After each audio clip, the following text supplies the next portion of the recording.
चुनाव प्रचार बहुत अच्छा चल रहा है, माहौल भी बहुत अच्छा है। आम जनमानस इस बार महापरिवर्तन का आगाज कर चुकी है और उसको ये पता है कि विगत 15 सालों से जिस प्रकार से यहाँ पर मतदान करने के बाद भी कहीं न कहीं इस क्षेत्र का विकास नहीं हो पा रहा है। कहीं न कहीं कोई न कोई बाधक ज़रूर है। इसलिए इस बार जनता ने मन मिजाज बनाया है कि जब मोदी जी की सरकार बन रही है तीसरी बार, तो क्यों न यहाँ पर एनडीए के प्रत्याशी को वोट दे करके जिता करके सरकार के साथ सम्मिलित किया जाए, जिससे स्वर्गीय कल्पनाथ राय जी के बाद जो विकास की गति, जो विकास की रफ्तार रुकी हुई है, उस रफ्तार को दिया जा सके और इस घोषी का सर्वांगीण विकास किया जा सके। भाजपा के लोग धमकी दे रहे हैं प्रधानों को और जनता को। ऐसा कुछ भी नहीं है। एक चोर दूसरे को चोर ही कहता है।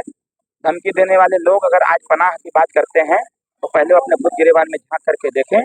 जिस जनता ने उनको मतदान दे करके 4-4 बार सरकार बनाने का काम किया था, आज उसी जनता ने उन लोगों को सरकार से बाहर भी फेंकने का काम किया है।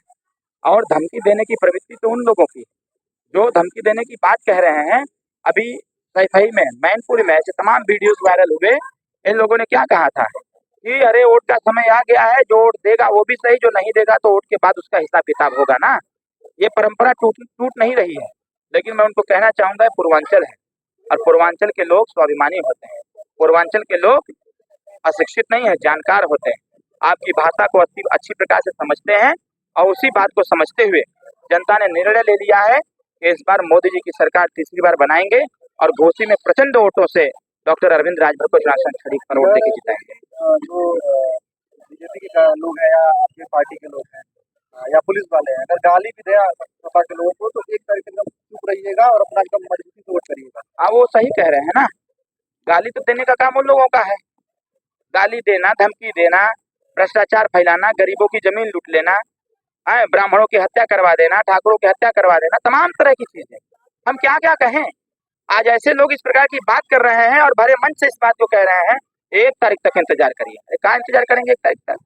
जनता जब मन मिजाज बना ही चुकी है कि मोदी जी की सरकार में जीरो टॉलरेंस चल रहा है, योगी जी की सरकार में जीरो टॉलरेंस की नीति है, भूख, भ्रष्टाचार और अपराध पर अंकुश लगाया जा रहा है, लगातार गरीबों के पक्ष में योजनाएं चलाई जा रही हैं, बच्चों की अच्छी शिक्षा बेहतरी के लिए अटल आवासीय विद्यालय खोले जा रहे हैं, जगह जगह मेडिकल कॉलेज खोले जा रहे हैं। वो सारी व्यवस्थाएं यहाँ पर अरविंद राज लाने का काम करेगा। आने वाले 1 तारीख के मतदान के बाद जब सरकार बनेगी तो हमारा संकल्प है वो सारी योजनाएं इस मऊ जनपद में लाऊंगा, जिससे कि मऊ को विकसित मऊ बनाने का काम किया। मऊ में ही ठाकुरों की हत्या कराने की बात कही तो मऊ में ही मुख्तार अंसारी ने ठाकुर की हत्या कराई और उन्हीं के बेटे आपके पार्टी से विधायक है, वो टेक्निकल विधायक आज कहाँ है? जो जैसा करेगा जस करनी तो भोग विधाता नरक जात का ही पछताएगा। सब पता है, पूरी जनता जानती है। और विषय वो नहीं, विषय ये है कि आज जब प्रदेश में अमन चैन है, जब आज प्रदेश में सहयोग, समन्वय और सामंजस्य के तहत सरकार चल रही है, जनता सहयोग भी कर रही है, फिर इस प्रकार की फालतू बातों को करके, वो भी भरी मंच से कह करके ये समाज में विद्रोह फैलाने का काम किसी का हो सकता है तो समाजवादी गुंडों का हो सकता है। तो ये लोग, इन लोगों की परंपरा है, इन लोगों का स्वभाव है गुंडई करना, गरीबों की जमीन को लूटना, बहन बेटियों के साथ अभद्र व्यवहार करना और पूर्वांचल का पूरा बजट लूट करके खा जाना। ये सब उनकी प्रवृत्ति रही है और उनकी प्रवृत्ति आज फलीभूत नहीं हो पा रही है। आज उनको दर्द हो रहा है और उस दर्द का बयान बड़े बड़े मंचों से करने का काम। भ्रष्टाचार की बात कर रहे थे, हर जगह भ्रष्टाचार एकदम। अरे भाई, जो खुद भ्रष्टाचारी हो, बता रहे थे कि ब्लॉक तक से हर जगह कमीशन, जो खुद भ्रष्टाचारी हो वो भ्रष्टाचार की बात न करे तो ठीक है। वो तो बुद्धम शरणम गच्छामि करके, योगी शरणम गच्छामि, मोदी शरणम गच्छामि करके जान बचाए हुए हैं। जिस दिन थोड़ा सा निगाह टेढ़ा हुआ माननीय मोदी जी का और योगी जी का, उस दिन ये सब के सब जेल में नजर आएंगे। पूरा प्रदेश जानता है 3500 करोड़ का घोटाला किसने किया है। उनसे प्रश्न करेंगे तो खुद ही बता देंगे। तमाम घोटाले की बात की जाती है। जैसे मोदी सरकार बनी तो कांग्रेस पार्टी के तमाम घोटाले की बात की गई, मगर ना ही जेल सोनिया गांधी को भेजा गया, ना ही राहुल गांधी को भेजा गया, ना ही रॉबर्ट वाड्रा को भेजा गया, ना ही प्रियंका गांधी को। जो लोग उसमें इन्वॉल्व थे, उन लोगों का क्या हाल हुआ है वो सब पता है। और आज देश की, कहते हैं राजधानी केजरीवाल जी बहुत ईमानदार, भ्रष्टाचार की बात करते थे ना। ईमानदारी का चोला पहन करके भ्रष्टाचार करने का काम जिसने किया उसका हासिल क्या हुआ? मनीष सिसोदिया जी का हाल क्या हुआ?